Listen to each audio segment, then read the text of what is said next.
Hey, I'm Ben. And I'm Tommy. And we've been talking games. And today we are going over Through the Ages, a new story of civilization. New. Keyword new.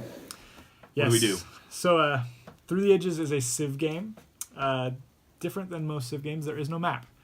So, as you are conquering and fighting, it is all done via cube pushing. Your standard Euro mechanism there.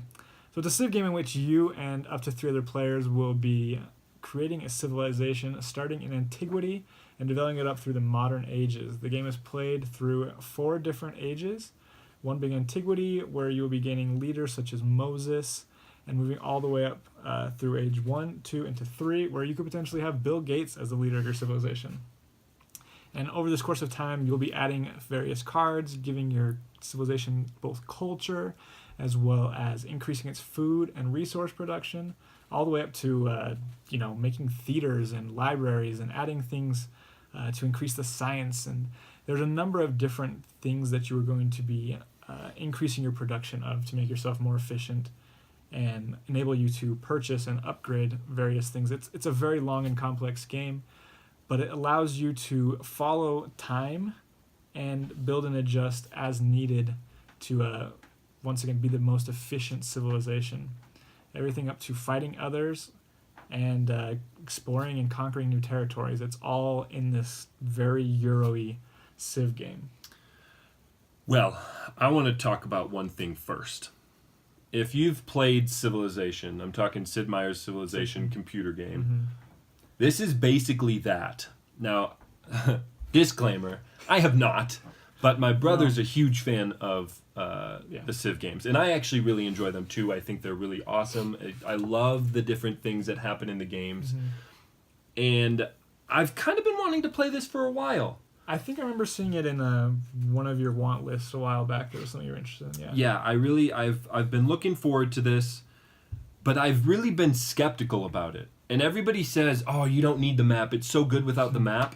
And all I can think of is like, "Oh, but the moving people around and conquering people. This does such a good job of doing it sans map, right? Like It does. It's so, I don't know. Like, I don't want to say streamlined because I feel like it's kind of fiddly.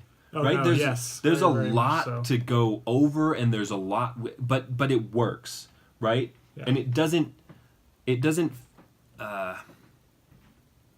It feels streamlined while not feeling streamlined at the same time. Like you're like, wait, I push this cube here, and then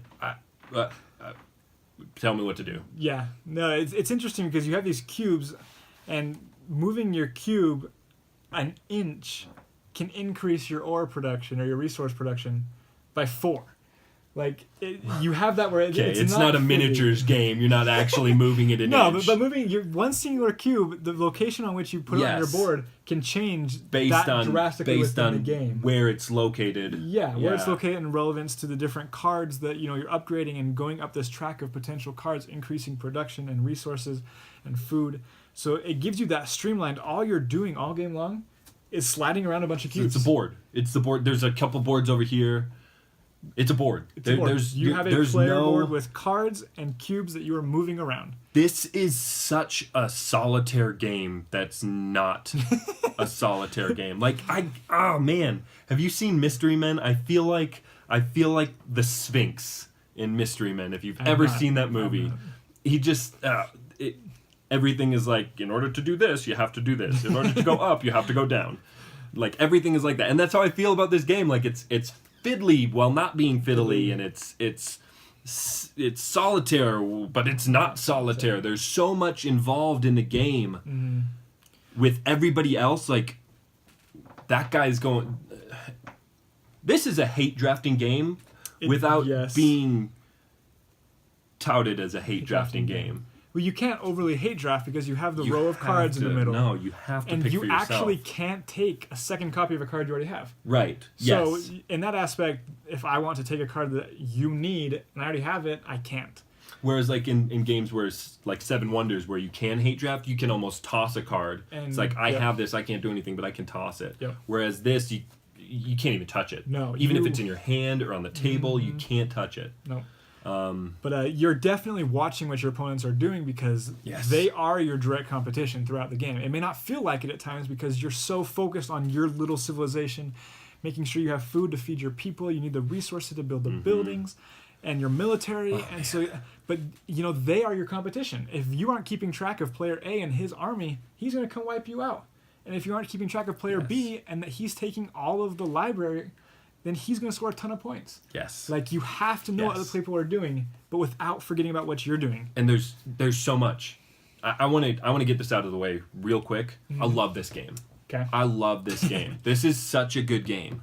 I thoroughly enjoy the Civ feeling that the game provides. I was so skeptical about that boardless aspect of the game, and it does such a good job. And progressing through the ages, and you were telling me this about like how wonders, you have like a few ages to complete the wonders, and then if you don't finish them, people just like give up, and you're like, nope, we're done. We've been working on this for hundreds of years, and like you discard the wonder. You had your chance to build the Eiffel Tower. Sorry. Yes, or like your leaders. You have your leaders, and if you don't replace them, they die off. Yeah, like that. You progress through the ages. It's really cool. Very adequate name for the game. It's hard to say it's super thematic because you said there's no map, cubes. There's no figures. It's just cubes. There's pictures. Now, I will say this. You showed me the old art compared to the new art. We're going to flash a picture. It's amazing. It is far and above better. If the old one were all it was, this would be like, I mean, it still is a Euro, but it would have all of the essence of a Euro. Cube pushing, no art. But as it stands, I think that the art really pulls it together. It makes it seem more thematic. Thematically speaking, the game, with the wonders that if they're not finished in time go away, the leaders dying, the card row progressing as time, and if you don't get that chance to take that card and build it, you lose that chance. Any cards in hand that you haven't used at a certain time, you develop the idea of, instead of knights. Philosophy, you go up and you get knights. But guess what? No one has knights in the 21st century. So if you get to that point with a knight card in your hand, you have to discard it. That technology, that idea is now irrelevant. Yeah. It is obsolete at this point in time. It's you have to plan for that. It's so thematic with the different actions and the armies and the tactics that you're doing, and how your tactic card, which is essentially a tactic card, says you need A, B, and C units. And if you have those 3 units, you add X amount of strength to your military. Yeah. For the first turn, that card is yours. You are the only one that has established this idea of a fighting band. But go around the table once, everyone else has found out about your fighting tactic. They've seen it, they've heard about it, and now they are able to copy that tactic at a more expensive cost. Yes. Like, so thematic, and it's so simple. All it is a personal card that becomes available to other people around later. Yes. It's, oh man, I can't explain how much I enjoy this game, because it's so cool. That's like all I can say about it. It's so cool. Currently, this game is rated number 2 on BGG. Okay, but I did not want to like it. Yeah, I did not want to. I did not want to be a bandwagon. Oh yeah, the game is so good. Oh yeah, I played it. Oh yeah, whatever. But it's number 2 for a reason. Very much so. It is, and it's so cool. I loved how we've played a couple times. We played a couple 2-player games, and then we played a 4-player game. And I will say the 4-player game ran long. However, I did not notice it running long. And the other guy that we were playing with, he said that he didn't think it went long. No. Yeah, so I picked up this game, and I've been eyeballing it like Tommy for a long time. Just based on its reputation, based on the idea of a Civ game. What really pushed me over the edge is we played Food Chain Magnate not too long ago, and I was like, I need a large, long, brain-burning game in my collection. I have a number of worker placements and stuff, but nothing, reaching that 4-hour, mind-melting limit. And I saw this used, and I was like, I'll pick it up for that price. Got it, but my biggest hesitation was the time. I looked online, and everyone's saying, an hour to an hour and a half per player. Yeah. And I was like, we don't play many 2-player games. Most of the time it's 3, 4-player games. And I was like, that's upward of 4 6 hours? easily. 4 to Easy 6 4 hours yeah. without a learning game. And so I was like, man. But after playing a 2-player game and finishing it in about 2.5 hours, I was like, this is doable. And we gave the 4-player game a shot, finished in a little over 4 hours. 4 hours. And 2 people were learning. And not only that, but there was some pretty heavy AP going on at the table. There was, and, yep. You know, with a game that's supposed to go at least 4 hours, and with 4 players, and that might be on the, I don't know, maybe that's the lower end of the scale. We did pretty good, and I feel like I had a great experience. Now, I do want to go over that specific gameplay. Okay. Because it was a 4-player game, and the scores seemed pretty close. For a game where you're scoring over around 100 points, maybe more, it seemed like we were all pretty close. We were without about 25, within about 25 points of each other. And the game started out as one of our guys he just ran away with the game. He had like 17 points, and we all had like 3. And the 17 he was getting through a militaristic strategy. Yes, but also from a leader. And I looked at the game and I was like, how am I supposed to catch up to this? And as soon as like age 2 came around, his leader died.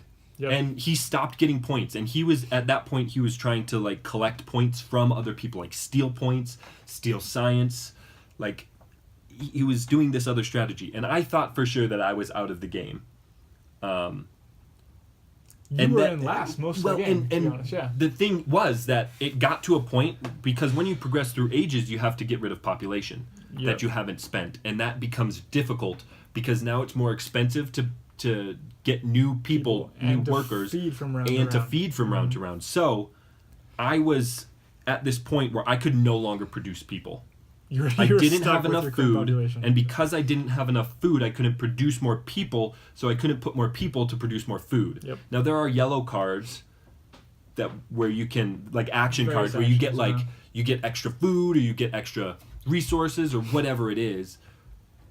But I couldn't get anything, and there was like that one turn where I had it ready, and then an event came up, and like, you lost all your food or something like that. I was like, no! But then I found a cruise ship. I developed the idea. We started building this cruise ship, which is a wonder in the game, which take it as what you want. But we were building this cruise ship, and I had a way of building the cruise ship pretty quickly because of some of the action cards I picked up. And the cruise ship allowed me to get a free worker as an action. I could take a worker without spending action points. Circumvented that issue. You'd had the whole game. And my military was so weak, and then I found Gandhi. And Gandhi became my leader, and it made other people very hard. It made it hard for other people to attack me. Yep. So now I had this really big defense. I could basically just do my own thing, and I ended up winning the game because of those 2 cards that helped me. Oh man, it was. I thought it was so cool. And he was going straight military, and he still did really well. And you kind of had this overall. Yeah, I didn't really specialize in anything. The other guy was going like straight points. He was trying to generate a lot of points. So just the fact that we were all so close, and it was probably like 1 or 2 actions different that could have won any person the game. Yeah, I think. Yeah, no, it very well could have been, especially those final event cards. Oh man. But go over those. So at the end of the game, you have events. Well, throughout the game, you have events that you're essentially seeding. So you're adding these events, and every time you add an event, previously placed events are going to flip. And so the event rate at which they come out is dependent upon the players and what they add to it. But that changes in the final third half of the game. Third half. Great math. The final third of the game, you are adding event cards that are going to be scoring you points. Scoring you points relative to certain aspects of the game, maybe production, maybe number of wonders. And so what killed me, I did much better than I anticipated. I lost to Tommy by a handful of points. 5-10 points, if that, yeah. But I made a big push at the end with a wonder that scored me a lot of points. But he knew... Did you know all 3 of the events? I was the only one that put them in. So I strategically put each one of those in so I would score the most, and other people wouldn't be able to score as much. Had there been an event out of those 3 where I had taken first or scored a little more points than he had, instead of him scoring more on everyone than me, I think I would have had the game. But the fact that he knew, he seeded that. That was something that he focused on, Whereas I was busy hoarding defensive cards to keep me from being attacked. He didn't have to do that, but I did because I set myself up. But it's so interesting. Like you feel like you have to do everything within the game. You're like, I can't do this without food. Can't neglect military. Do this without resources. I have to have military. I'll be attacked. But if I don't have any culture, I'm not scoring points. But in order to play cards, I have to have science. But you sit back and look at the end of the game, and you can do a lot without doing something. Yes. Or negating multiple aspects of the game. It's incredible. Yes. Now, we should finish up. Again, I love the game. Me too. Yes. I would play this anytime somebody asked me to, because I think it's that great. It's a really good game. I have very few negative things to say about it, if any. Maybe one being just the rate at which the cards come out make it kind of difficult to actually strategize, but that's where the tactics come out. Great game. If you have an opportunity, please go play it. Yeah. And if you got the money and you think you like owning the game and playing it enough, it's definitely worth the purchase. Yeah. I think so. I didn't pay anything for it, but I got plenty. I've gotten 2 plays out of it in a week, and which is a good span of time compared to the rest of the game. And it was worth what you spent. Oh yeah, especially getting it at I spent half of the retail price, I think, getting it. And easily got our money's worth out of the amount of time that we've spent playing it. Time investment compared to some other games, very much so. Very good. Yeah, so I enjoy it. I give it a thumbs up as well. If you consider yourself a board game connoisseur, do yourself the favor of playing this game. It's rated number 2 on BGG for a reason. It is heavy. It is complex. It's fiddly. It will take some time to understand. But the first game was still... Yeah, you will. The first game, you'll sit back and look, I said, well, we did that wrong and that wrong and that wrong. But regardless, it was enjoyable. Yes. It was enjoyable to sit back and look at the end. And even though it's a long game, there's tension throughout, which is what makes it fun. The whole game, you feel the pressure. Yes. In a lot of games, you only feel the last turn or two of the game. So I highly recommend the game. Like I said, if you're not willing to throw down the money for it, knowing of the time investment and the difficulty, find a copy and just get a play in. Look into it. Yep. Thanks, guys. See ya.